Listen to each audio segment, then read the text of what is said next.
La siguiente es una producción de 360podcast.sb. Diana Verónica y Tony, la entrevista se sube todos los días a 360podcast.sb, el primer hub de podcast en El Salvador. O puedes volver a escucharla por Spotify, Google Podcast, Apple Podcast, Amazon Music o TuneIn. Dale clic a la campanita para que recibas la notificación. Este día, en el Corre de la Mañana, le damos la bienvenida a... Siempre tratamos, Diana Verónica, de que nuestra audiencia escuche sobre los temas que son actuales, ¿verdad? Que son y que inciden en nuestra vida cotidiana. Todos, así es. Yo creo que muchos han escuchado esta frase de que cuando a Estados Unidos le da gripe, a nosotros en América Latina, o al menos en El Salvador, nos da neumonía. Y acaba de hablar el presidente de los Estados Unidos, Joe Biden, ha dado declaraciones ante la quiebra del Silicon Valley Bank. Dice: el sistema bancario de los Estados Unidos es seguro. El presidente norteamericano envió un mensaje de tranquilidad y aseguró a los clientes de los bancos Silicon Valley Bank y Signature Bank que tendrán sus depósitos pese al cierre de las entidades. Los mercados bursátiles en Europa hoy pues han tenido bajas. Hay mucha preocupación y ya se comienza a escuchar de que esto podría ser que los coletazos de esto nos lleguen a nosotros como lo sucedió en el año 2008. Sí, porque bueno, para no irnos tan lejos, lo que pasa entre Rusia y Ucrania, los coletazos no llegan. Por ejemplo. Y hoy vamos a hablar de eso con ¿quién? Aquí está con nosotros ya el economista Rafael Lemus, a quien le damos la bienvenida y le agradecemos mucho, Rafa, que siempre está aquí, al llamado, ¿verdad? Muchas gracias. Para entender estos temas, saber lo que está pasando en El Salvador y cómo situaciones que están pasando alrededor del mundo pueden o no pueden influir en nosotros. Así que bienvenido. Gracias y buenos días. Un saludo cordial a ustedes y a todos los amigos de la radio. Es un gusto estar con ustedes y a la orden en lo que pueda aportarles para que comprendan nuestros amigos. Muchas gracias. ¿Qué es lo que ha pasado con el Silicon Valley Bank? ¿Y por qué un banco allá en Estados Unidos que nació para apoyar empresas nacientes de tecnología nos puede complicar aquí? A ver, quizás habría que comenzar dando un mensaje yo diría, de tranquilidad, de que sí hay un problema real de quiebra de bancos y algunos que están perdiendo valor, el precio del banco, o sea, el valor de las acciones. Pero son riesgos bien puntuales de algunas instituciones financieras que son radicadas en sectores o concentradas en actividades muy específicas. Algunas de ellos, como tú dices, el caso de Silicon Valley Bank, que es básicamente se ha concentrado en financiar emprendimientos de innovación tecnológica. Las famosas startups. Así es. Vaya, pero el problema ¿cuál es?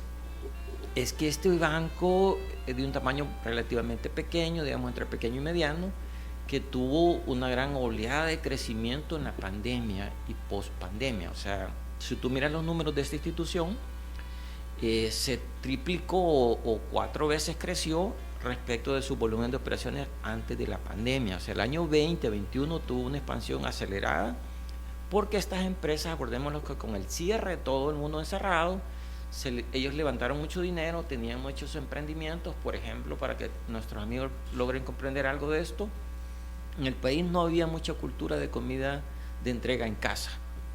Y ahí salió todas aquellas que andaban distribuyendo la comida en motos, pero la aplicación era en el celular. Tú en el celular contactabas, así hacías el pedido, hasta por ahí pagabas. Entonces, ese tipo de aplicaciones crecieron en juegos exponencialmente y todo tipo, ¿verdad? Cosas de servicios, vaya todo el tema de Uber, o sea, un montón de operaciones que fueron creciendo de tecnología, programas, además de juegos, educación, todo lo que ha avanzado la educación ha sido a puro servicios en línea. Entonces todo ese crecimiento le permitió a estas empresas levantar capital de riesgo, que se le llama, y es que, digamos, alguien puede tener una idea y decir, miren, yo le voy a dar este servicio nuevo, pero ¿quién te lo va a financiar? Levantan en bolsa capital, hay gente que invierte, que sabe que tienen riesgo, pero aún así creen en la idea y le meten miles de dólares o cientos de millones de dólares a la idea, al proyecto, y ahí empieza a crecer, a desarrollarse el producto, etcétera. Algunos tienen éxito, otros fracasan, pero el tema es que estos servicios crecieron y el dinero de estos que levantaron lo ponen en su banco amigo, digamos, y su banco amigo que los ha apoyado siempre es Silicon Valley Bank. Entonces, de repente este banco se encontró con que tenía mucho dinero que fue creciendo y sus depósitos crecieron y él no presta como todos los bancos normales, o sea, no se da la vuelta con el dinero captado de depósitos a dar créditos, sino que lo que él hace es, como financia estos emprendimientos tecnológicos, empresas nacientes, lo que hace es invertir en títulos de Reserva Federal del gobierno de Estados Unidos porque son más seguros. Bonos del Tesoro. Bonos del Tesoro. Entonces, hasta ahí, ¿cuál es la historia? Es una historia de que es un banco que maneja bien las cosas, que no hay fraude, que no hay nada ilegal. El problema es que como no tiene, por un lado, diversificados los depósitos, sino que son empresas las que le colocan los depósitos, igual le demandan fuertes cantidades. Y cuando se da la vuelta en sus activos, o sea, en sus créditos, no tiene miles o cientos de miles de créditos colocados, sino que lo ha invertido en bonos. Y cuando los colocó en aquellos años 2020, 2021, las tasas estaban bajas. O sea que eran de poco rendimiento. Sí, ponerle que ganaba 1,5%, 2%. Pero ¿qué ha pasado en el año 22? Por la inflación, el gobierno de Estados Unidos está impulsando una política restrictiva, subiendo las tasas. Pero como él ya compró títulos, pongámoslo que los compró, van a seguir subiendo. los compró, digamos, a valor par, o sea, 100, pero las compró a una tasa de 1, 1,5. Cuando empezaron a subir las tasas, su título, en la medida que los rendimientos no eran iguales, para que sean iguales tendría que su valor bajar. Solo de esa manera se puede equiparar ese título. O sea, si yo tengo un título que lo compré hace un año a 100, pero las tasas subieron, solo me lo van a tomar si lo llevo a descuento. O sea, en menor valor. Lo doy en menor valor. Ok, entonces en la medida que tú vas vendiendo a menor valor, vas perdiendo. Esto es lo que le pasó a ese banco. Que las empresas también, al ir subiendo las tasas de interés en todas estas operaciones de inversión tecnológica novedosa, innovaciones, hay riesgo. Puede ser un producto de éxito o puede fracasar. Ese es el problema de esta innovación, o sea, de emprendimientos. Sí, porque vos le estás apostando a ese producto, que puede ser, es que esto es el futuro. Es algo nuevo. Es algo nuevo lo que la Mara va a demandar, que no sé qué. Al de Facebook le ha fallado esto de Meta. ¿Verdad? Que es una cosa toda extraña, que tú compras un cuadro en tu computadora y lo tenés ahí y es tuyo. Sí, pero eso puede ser una gente muy particular que le guste eso, pero no a todos. Entonces ese emprendimiento se vendió como algo exitoso y no tanto. Entonces esos riesgos hizo que todas estas empresas, los bancos y todo el mundo les dijera: miren, aquí hay dos grupos que son bastante riesgosos. Uno, todo el mundo cripto, y dos, los nuevos emprendimientos. Entonces, los startups digitales, por así decirlo. Sí, entonces en ese campo de emprendimiento, de innovación tecnológica, ¿cuál fue el tema? Miren, ustedes tienen un problema, y es que se financiaron a tasas bajas, pero hoy están subiendo. Entonces es bien probable que en el camino tengan problemas de liquidez. Entonces, cuando se dio esa alarma, uno empieza a ver casos de que este banco, por ejemplo, Silicon Valley Bank, a finales del año 21, el valor de sus acciones era más o menos $700 la acción. En el año 22 empezó a bajar, cruzó al inicio del año 22 los 600, siguió bajando, a mediados llegó a los 400. ¿Eso por qué? Y siguió bajando, y el año 22 cerró más o menos como 250. ¿De 700? Sí, pero ahí te da una idea de que este problema no es nuevo, sino que todo el año pasado, ¿qué ha ocurrido? Los aumentos de las tasas de interés. Entonces las empresas le han estado demandando depósitos a este banco, y él, ¿qué hace? No tiene crédito, sino que lo que tiene principalmente es invertido en títulos del gobierno, y esos son los que se está castigando el bono, el valor del bono que lo compró antes. Entonces cuando él vende perdiendo. Entonces, ese tema, por ejemplo, cuando hicieron la cuenta del año pasado, le salió que había perdido $1.800 millones vendiendo cerca de $28.000 millones de títulos. Ese hoyo se comía casi que todo el capital del banco. Entonces, esa situación ¿a qué te lleva? A que el valor del banco, cuando eso se reveló, cayó prácticamente a cero en 2-3 días. Se habla de un contagio, ¿verdad? Sí. Porque ya cayó otro banco que se llama el Signature Bank. Y entonces todo el mundo está chiviado. Sí. Y como decimos, y están... muchos bancos incluso son sus acciones las que están... Tú tienes razón bajando sobre esa información, pero en efecto hay otros 2 bancos más. 2 bancos más. Sí, uno que es Pacific Republic Bank, ese es uno, y hay otro más que en este momento se me escapa el nombre. El Signature. Pero digamos que Signature y Silicon Valley ya quebraron, ya fueron intervenidos el fin de semana pasado. No, hay otros 2 más que sus precios de acciones se han desplomado 40% o más en 2-3 días. Que es, uno de ellos es Pacific Republic Bank y el otro es West algo. Ya te lo voy a ubicar el nombre. Pero el problema de esto, ¿cuál es? El problema es que, uno debería de poner atención a lo siguiente. ¿Qué va a pasar con la gente que en realidad la mayoría son estas empresas de innovación que tenían su dinero en este banco, Silicon Valley? Ellos van a poder retirar su dinero, depende de lo que haga la Reserva Federal.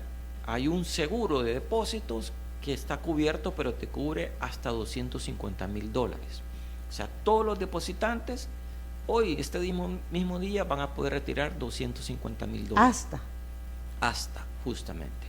Entonces, pero el problema ¿cuál es? Es que estas empresas no tenían esa cantidad, tenían millones, cientos de millones.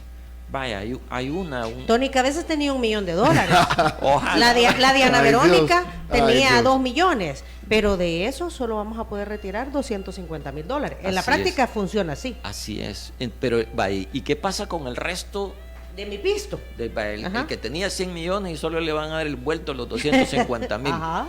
El resto va a correr la suerte de lo que decida la Reserva Federal y la Oficina de Intervención de Bancos. Tienen 3 caminos. Uno es que el gobierno diga: yo cubro todo para calmar el pánico, ¿verdad? Yo cubro todo y sé que aquí no ha habido malversación, yo respondo. Ahí voy a hacer un movimiento de bonos, voy a dar liquidez y no se preocupen. Y aquí no hay heridos, ¿verdad? Su dinero aquí está. Pero esa tiene un costo, lo pagan los contribuyentes de Estados Unidos. Curiosamente, ayer o antier el gobierno dijo que esa no va a ser la solución. Entonces va a haber daño. La otra opción extrema es que se liquide el valor de los activos, o sea, se liquiden esos títulos con un proceso que puede tomar meses y rescates el 40, el 50%. Sí, que rescates el dinero que el banco había puesto en los bonos del tesoro. Sí, ajá. pero eso va a ser una parte de lo que tenía. Entonces no vas a recuperar el 100, vas a recuperar el 80, el 70, según cómo se venda. ¿Ok? Esa es una. Y la intermedia es que entre un banco grande, uno de estos como JP Morgan o Chase Bank, o sea, un grandote de Estados Unidos, y con el gobierno digan: se lo cedemos toda la cartera de todo el banco, cartera de depósitos y créditos o bonos, y las diferencias las vamos ajustando en el camino. O sea, entre el gobierno y el banco grande lo absorben, y ahí hacen un mecanismo de financiamiento de liquidez para que no pase nada. O sea, que queda ahí en una fase intermedia. Creo que la solución va a ir por ahí. Deben estar negociando con un banco grande para que no corra más sangre de dinero en esto, ¿verdad? Y podría ser con estos 4 bancos entonces. Sí, digamos que sí, porque 2 ya pasaron a mejor vida, ¿verdad? Que Signature y el Silicon Valley, y está en veremos el Pacific Republic Bank y otro más, West algo. Entonces, y ojo que no ha calmado ahí ¿cuál es el problema de esto? Es que en el sistema bancario es bien delicada la información. Por ejemplo, vi fotos ayer de Pacific Republic Bank, gente haciendo colas, retirando su dinero. Y vaya, hay gente, probablemente los que están haciendo cola, te aseguro que esa gente tiene 10,000, 30,000, 40,000, que el seguro se los cubre. Porque llega hasta ¿cuánto? 250,000. Okay. Pero eso te ayuda al rumor en contra. ¿Me entendés? Entonces hay mucha gente sacando dinero del de sistema. Los bancos pequeños y de los bancos regionales. ¿Verdad? Que tú dices, no, este banquito no le veo mucha pinta. ¿verdad? Entonces esa gente con el temor, con los ruidos, saca su dinero. Eso daña. Porque acordémonos una cosa. Esto ya es teoría y es fundamento. Uno, todos los bancos tienen un problema de liquidez o iliquidez estructural. ¿Qué significa esto? Que lo que ellos captan, lo captan a ciertos plazos, sobre todo a plazos menores a un año, y colocan en créditos u otras inversiones a largo plazo, créditos hipotecarios, créditos de empresas a 5 años, a 10 años. Entonces los plazos de tus créditos no cuadran con los plazos de tus depósitos. Exacto. A ver, el regreso de la plata no es a la misma velocidad. Sí, exactamente, Dianita. O sea, tu flujo de retiros de depósitos no son iguales en plazo a tu recuperación de créditos. A eso se le llama descalce o asimetría en plazos. O sea, que no cuadran. Entonces hay un problema de liquidez ahí implícito, estructural, de todos los bancos del mundo. Se toman ese riesgo, por así decirlo. Exactamente. Su negocio fundamental, su corazón, son, digamos, 2-3 cosas. Uno es el riesgo de liquidez y 2 el riesgo de crédito. O sea, ¿a quién le presto? Todo ese método de cómo evaluar, cómo detectar qué crédito es malo, es bueno y cuánto dar, etcétera. Ese es el otro arte del riesgo crédito, y el de liquidez, digamos, como los 2 mayores riesgos. Pero ¿cómo los bancos logran lidiar con esto? Logran lidiar con inversiones seguras, que es esto en títulos de gobierno, pero ya vimos que no son tan seguras si tú te metes en riesgo de largo plazo y las tasas empiezan a subir. O sea, eso puede estar bien, porque acordémonos que el negocio de los bancos, ¿cuál es? Yo tomo depósitos a una tasa baja y presto créditos a una tasa alta. Las diferencias es mi ganancia. Es tu ganancia, después de cubrir los costos. Vale, pero entonces tú hoy por hoy no ves una situación de colapso como la que se vivió en el 2008. No hasta la fecha, ¿verdad? Pero ojo, lo que sí preocupa es el pánico. Eso que te digo que la gente está sacando, y por ejemplo el viernes que cerraron operaciones, el precio de la baja de las acciones no solo eran estos bancos que estaban en problemas de liquidez, no, bajó en todos los bancos. ¿Por qué bajó el precio de las acciones en todos los bancos, incluyendo los grandes? Porque acordémonos de que una opción más segura de inversión, una inversión más segura, o sea, un depósito o una inversión financiera más segura, son los bonos de la Reserva Federal. Y ahí es donde había invertido Silicon Valley Bank. Pero ¿por qué está ese problema haciendo la inversión más segura? Porque invirtieron hace un par de años cuando las tasas estaban bajas y luego empezaron a subir. ¿Ese fenómeno lo tiene solamente este banco? No, es bien probable que lo tengan muchos bancos. O sea que si uno lleva al extremo este caso, si todos los bancos realizaran la venta de sus bonos, pierden. Sí, pierden. Materializan la pérdida. Así nos han explicado, ¿te acordás? La gente de los criptoactivos. Pero ¿y qué va a pasar? Porque, pues sí, para... No, lo que pasa es que los bancos grandes no tienen necesidad de realizar estos bonos. Sí, ¿por qué? Porque ellos tienen un montón de depósitos y tienen recuperación de las carteras. Entonces el flujo lo tienen equilibrado y tienen otras inversiones. Tienen diversificación de inversiones. La clave es esa, Dianita. Tenés que diversificar los depósitos y diversificar los créditos. Como dicen por ahí, no tener los huevos en la misma canasta. Y hablando de los huevos. y solo un último detalle con eso de Dianita. Silicon Valley tenía el problema de que en los depósitos eran empresas estas startups. Entonces era un grupo, ponerle 1,000 de esas o 500 de esas, pero cada una con 50, con 100 millones de dólares. Porque estaban facturando. Así es. o estaban en el desarrollo de sus prototipos, y en el lado de los créditos no habían mucho crédito, sino inversiones en depósitos de la reserva. Entonces, concentrado en depósitos y concentrado en la cartera de activos. Entonces, por los dos lados estaba mal, que eso no lo tienen los bancos grandes. Perdón, Tony. Okay. Bueno, hay que ver estas cosas, o sea, parecen lejanas. Así veíamos el COVID. Así vean. Hoy que dices tú eso, esto que parece lejano, ya lo hemos vivido, pero con otra naturaleza, FinCEPRO, INCEPRO. Es exactamente eso, con una diferencia. Ahí hubo dolo, hubo una acción ilegal, delito. Había captación ilegal y captación legal, mezcladas. Bueno, ya vino el desayuno de San Martín, Diana Verónica, Rafael. Vamos a hablar sobre los precios, porque vaya, están caros los huevos. Han aumentado de precio. Cosa que estábamos hablando, ¿recuerdas? La semana pasada, ¿verdad? Tuvimos aquí un debate producto de un informe de este organismo internacional de la ONU, que hablaba la FAO, que hablaba de los precios de los alimentos, del desayuno, almuerzo y cena, ¿verdad? Y todas estas cosas nos afectan, ¿verdad? Bueno, si tanto es así que el gobierno tuvo que implementar los mercados en los parques, los agromercados, agromercados, para bajar los precios. Vamos a hablar de todo esto después de la pausa, porque ya vino el desayuno de San Martín. Así es, ya vino San Martín. Y tendrá huevos los desayunos. Seguramente. Sí. Así que hay que apreciarlo mucho. Porque, mira, hay que comerlo despacito. Una de las dudas para luego de entrarle a este tema es si hay escasez de huevos en el país, es decir, si no hay huevos en El Salvador. Sí hay. Sí hay. Sí hay. O sea, no es un problema de falta de huevos en El Salvador. No. Aplica para todo.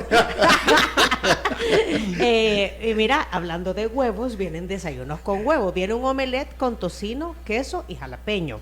Un croissant que viene de claras, hay fruta fresca y también hay pancakes con fresas. Todo esto gracias a San Martín, que usted lo puede disfrutar en cualquiera de sus sucursales o también llamando al servicio a domicilio 2215-1515. Nosotros utilizamos a Línea Rosa para que viajes con tu conductora de confianza. Línea Rosa en su servicio de taxis de mujeres para transportar mujeres. Línea Rosa se está diversificando, tiene ahora Línea Rosa Delivery, por ejemplo. Hablando de app, ¿verdad? Y de tecnología, Línea Rosa está por sacar su app también, ¿verdad? Para que todos, para tener conductoras de confianza que se conecten cuando lo estimen necesario. Mientras tanto, usted las puede ubicar en el 6200-4491. Gracias, Línea Rosa. Volvemos, buen provecho. 8 de la mañana, 36 minutos, 8:36, seguimos hablando aquí sobre nuestra economía. Y bueno, son diversos factores, ¿verdad? Son diversos factores. Hay quienes, o hay un discurso que dice, bueno, lo que pasa es que pues sí, hay una guerra en Ucrania, Rusia invadió Ucrania, pero son productores de granos, de los mayores en el mundo, y entonces, bueno, y hoy revienta esto del Silicon Valley Bank, y venimos saliendo de la pandemia, y todavía la economía está como queriendo estabilizarse. Mira, después de la COVID vino esta invasión de Rusia a Ucrania, ¿verdad? Entonces, antes la crisis de los contenedores. Que tenía que ver con la COVID-19 y ahora esto. Entonces, no sé si nos quedó algún punto pendiente para hablar de todo lo que está pasando fuera, Rafael. Sí. Rafael Lemus, economista, quien está con nosotros explicándonos para que entendamos estos temas y cómo nos pueden a nosotros afectar, o cómo, mejor dicho, podemos entender también lo que ya está pasando en El Salvador, Rafael. Vaya, quizás lo primero mandar un mensaje de tranquilidad también a los amigos de que este es un problema de Estados Unidos, y en ese sentido recordemos que el Instituto de Garantía de Depósitos de El Salvador tutela, protege a todos los depositantes por un monto de hasta $10,832. O sea, si en una institución financiera en una eventualidad tuviera problemas, su depósito está protegido hasta $10,832. Que digamos, nuestro sistema bancario ha demostrado ser sólido. Exacto. Sólido. El último informe que conversamos en la última ocasión que vine, hablamos del Fondo Monetario. En ese informe dice claramente que el sistema bancario de El Salvador es sólido, solvente, ¿verdad? O sea, hace una buena calificación de diagnóstico del sistema bancario. Y tiene años de estar en esa forma el sistema bancario salvadoreño, fuerte, sólido y solvente. Ok, en eso no nos deberíamos No. de preocupar. No, nuestro problema es fiscal. Que esos otros 20 pesos, aquí dice Plinio Castillo. Plinio está, entiendo yo, en Estados Unidos, todo lo que la Fed está haciendo de alzas constantes de intereses, y que creo que ayer o el viernes dijeron que van a seguir posiblemente subiendo en el 2023, lo cual no es nada nuevo, lo venían diciendo desde el año pasado, es consecuencia de la impresión de los billetes verdes. Aumentó la masa monetaria sin respaldo, se puso en circulación, fue uno de los factores que ocasionó la inflación en Estados Unidos y regresó a los bancos como utilidades de diferentes agentes económicos. Pretenden recuperar esos billetes aumentando las tasas de interés, reduciendo el empleo y bajando la liquidez de todos los agentes económicos. O sea, la situación económica en Estados Unidos continúa siendo difícil. Pero lo que explica Plinio tiene toda la razón. Ajá. O sea, el gobierno primero inyectó una gran liquidez en el año 2021 y después le hizo reversa en el año 22 para acá, subiendo tasas. O sea, esa gran expansión es parte del crecimiento de las startups y de este banco que explica el inicio. Okay. Muy bien, ¿y los precios? Y ahí, aquí en El Salvador, ¿el costo de la vida es multicausal o qué pasa? No, a ver, ha habido un proceso inflacionario que si uno ve las series en el año 2020, o sea, en el año de la pandemia, los precios incluso bajaron. Pero después surgió el primer factor, que fue la crisis de la cadena logística, porque los puertos se cerraron. Y ahí deben de recordar que los precios, por ejemplo, de un contenedor, moverlo de Europa hacia Asia, te podía costar $2,000, $3,000 antes de la pandemia, pero después llegó a valer más de $20,000 el contenedor moverlo por barco. Pero después ese factor se fue diluyendo en el tiempo, a tal punto que hoy en día ya se regresó a los precios o tarifas antes de pandemia. O sea, ese factor influyó al inicio, pero ya desapareció. Ya se regularizó el movimiento. El otro problema fue... O sea, ya nadie puede decirte, mire, este producto lo que pasa está más caro porque el furgón vino más caro. Sí, no, ya no es por eso. Eso ya no es excusa. De ahí otro que influyó fuertemente fue también que bajó en el año 20 los precios de petróleo, que ahora estaba todo cerrado, entonces nadie consumía, bajaron los precios de petróleo. Pero luego, cuando hubo el rebote, la recuperación de las economías, se generó más demanda y eso hizo que subieran los precios de petróleo. Ese fue otro factor que influyó en la inflación, porque ahí sí afecta toda la cadena de distribución, toda la movilización de bienes y servicios. Entonces, ese es otro factor, pero curiosamente también no ha regresado a los precios, pero se ha quedado más o menos. Después de estar marcando precios el año pasado arriba de $100 barril, ya retornó entre 70, 75 el precio de dólar barril. O sea, ha retornado a un precio moderado, diría yo. El del que usamos nosotros de referencia, West Texas. El West Texas anda hoy, amanece en 76, 68, sí, que son precios a futuro también, ¿verdad? Sí, pero vaya, esos precios son muy diferentes a los que teníamos el año pasado de 120, 110, en el mero momento de la crisis de la invasión de Rusia a Ucrania. Hace un año. Entonces ya tenés dos factores que sí pegaron fuerte, afectaron, pero que ya no les puedes echar la culpa de los aumentos siguientes de precio. El otro ha sido el tema de los granos básicos de la invasión de Rusia y Ucrania. Vaya, ese es un tema más delicado porque sí afecta ese problema de la invasión de Rusia y Ucrania y la distribución de los granos, pero además acordémonos que el clima es otro factor que afecta las producciones específicas de los países. Y por ejemplo, ahorita hay problemas de granos básicos en Argentina, que es otro granero, y hay problemas de granos básicos en otras zonas del mundo. Y hay unas grandes demandas en África de granos básicos o de problemas alimentarios, que esto sí crea un problema que lo vienen ya anunciando como una especie de aumento de crisis humanitaria, de crisis alimentaria en distintas zonas, y ponen también a la región de Centroamérica en ese foco negativo, porque no tenemos una buena producción de granos básicos que nos permita ser autosuficientes. Ahora, ¿a qué se debe la disminución en la producción? Por ejemplo, el caso de Argentina. Ahí es un tema de clima.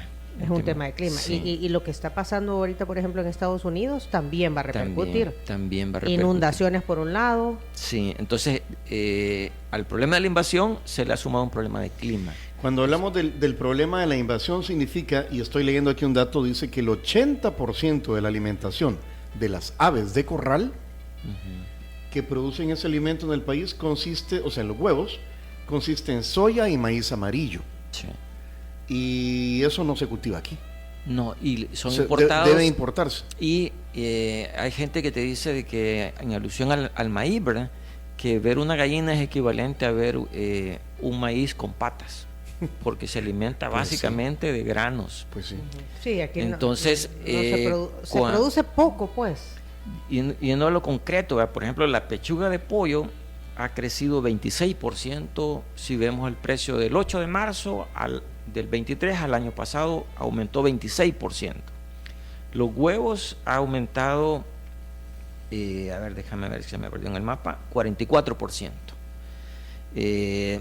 Esto te da una idea de un orden de magnitud del aumento del precio final, pero no sabemos cuánto ha subido los costos de los insumos, ¿verdad? Entonces, pero por ejemplo el maíz blanco, que no es igual, ¿verdad?, al amarillo, porque el amarillo lo producen en Estados Unidos, en otra región y viene más de volumen, ese ha subido 40% el blanco. Entonces ya te da una idea de que hay alguna proporción ahí entre el insumo y el aumento del precio final. Pero vaya, el problema ¿cuál es?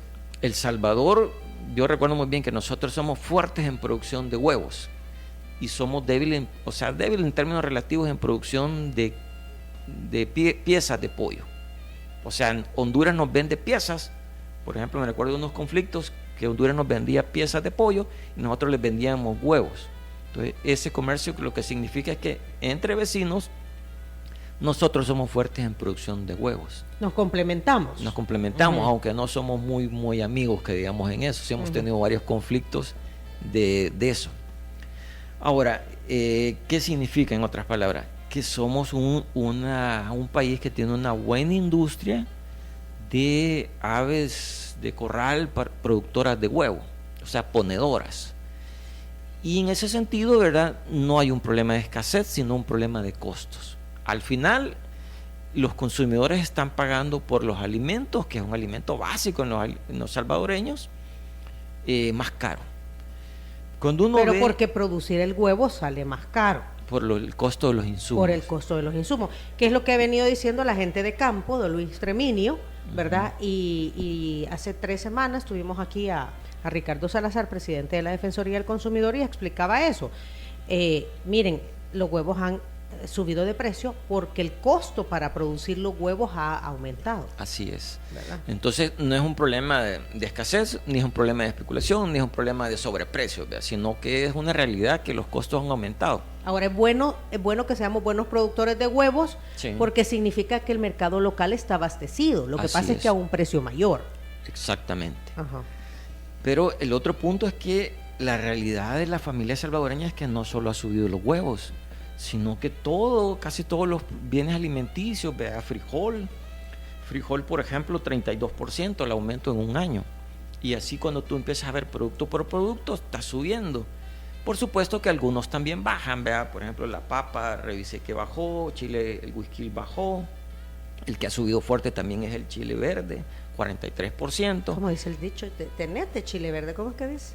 Hoy es cuando chile verde. Hoy es cuando chile verde. Entonces, algunos, en esas hortalizas, algunas han subido, otras han bajado. Ahora, ¿cuál es el tema en el fondo? Que cuando uno ve la canasta que sigue el gobierno para medir la inflación, el grupo de alimentos sube un poquito más de 12%. Y la inflación de todos los grupos, cuando va a vestuario, alimentos, medicamentos y todos, transporte, toda la canasta básica, sube un poquitito más de 6%. Pero al final uno dice, sí, el grupo de vestuario puede estar bajando, pero no, la gente no todos los meses compra ropa, pues, sino que en estos aprietos, apuros, la gente se concentra más en alimentos, porque la austeridad ya la estamos viviendo después de estar sufriendo precios, aumentos en el año 21, en el año 22, y luego seguimos en el 23. En realidad yo hice un cálculo que si solo tomamos la inflación del año 21 y 22, en alimentos ya aumentó más de 20%, sin sumar los aumentos del 23. Que van a ser años atípicos por el tema de la pandemia. Entonces, si uno va sumando, digamos, la inflación de 3 años, solo en alimentos te ha golpeado el costo de vida fácil 25%. Rafael, a raíz de toda esta situación, el gobierno anunció 2 estrategias. Una de ellas, los agromercados. Ahora están los vendedores directamente en parques centrales, vendiendo directamente el que siembra o el que produce al consumidor. Sí. Porque la justificación es que el intermediario, el que le compra al productor para irlo a vender al mercado, ya no está, sino que lo están vendiendo directo para bajar el precio. La otra estrategia es que hubo un convenio con el mercado de mayoristas La Tiendona, el centro de abastos La Tiendona, en donde anunciaron que hubo un acuerdo en fijar como los precios para que no se creara especulación.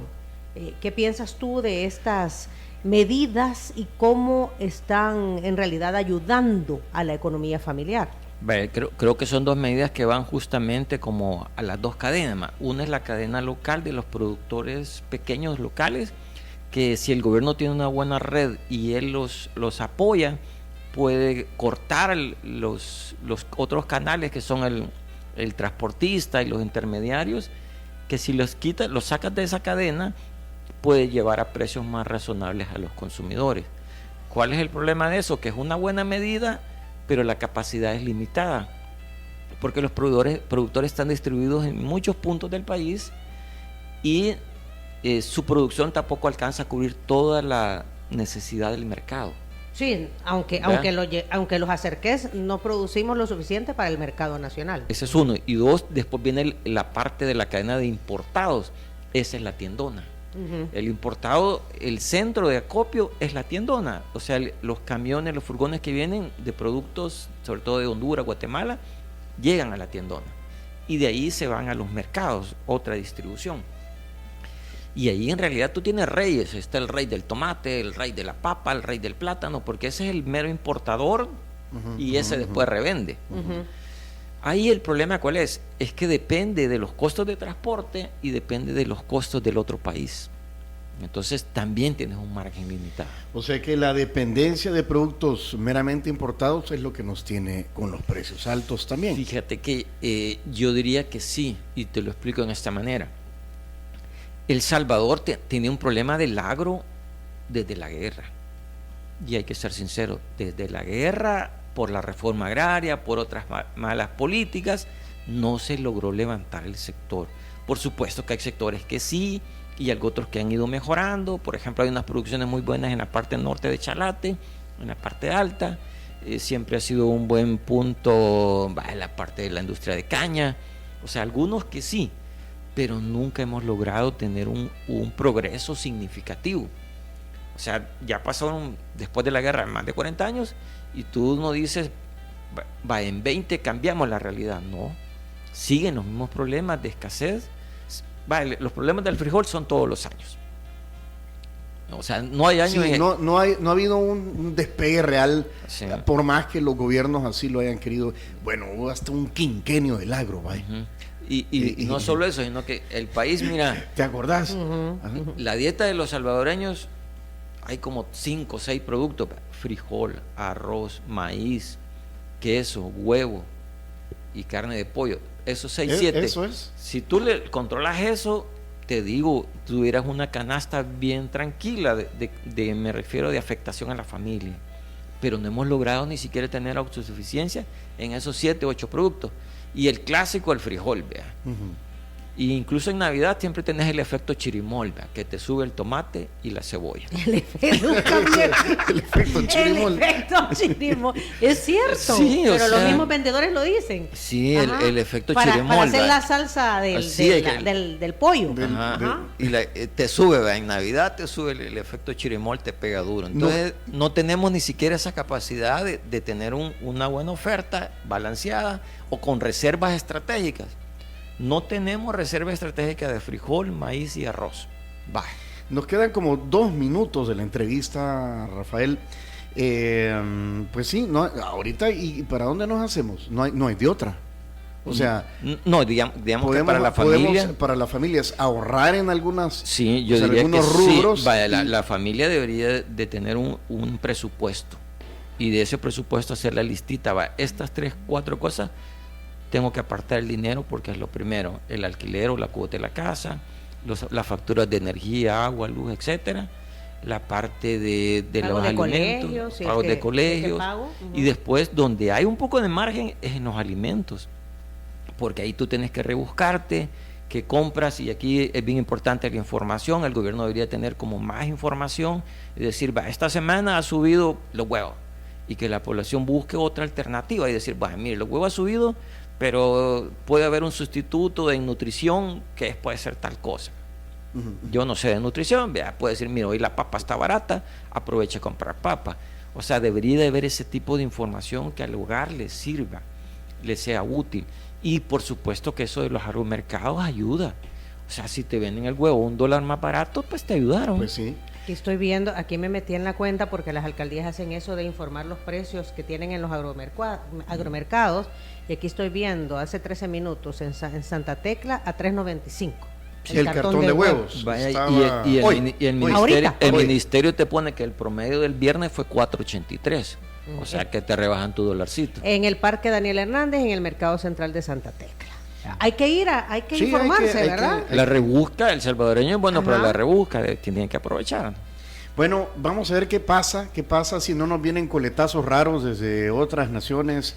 Ojalá que no, Tony, ojalá que no, porque tampoco no es que estemos aquí muy secos, nos ha estado lloviendo. Sí, nos ha estado lloviendo. Gracias, Rafael, por siempre venir a ponernos en contexto las cosas, y creo que como adultos jóvenes y nuestra audiencia es inteligente y le gusta estar enterada de estos informada temas. Y saber qué hacer, ¿verdad? Con toda esta información, saber cómo actuar. Gracias, Rafael. No, a la orden, que estén bien, que pasen bien todos los amigos de la radio. Muchísimas gracias. Si quieren volver a escuchar esa entrevista, pongan atención a lo siguiente. Si quieres volver a escuchar esta entrevista, ingresa a 360podcast.sb, el primer hub de podcasteros salvadoreños. Sigue a Diana Verónica y Tony la entrevista en Spotify, Google Podcast, Apple Podcast, Amazon Music o TuneIn. Esta fue una producción de 360podcast.sb.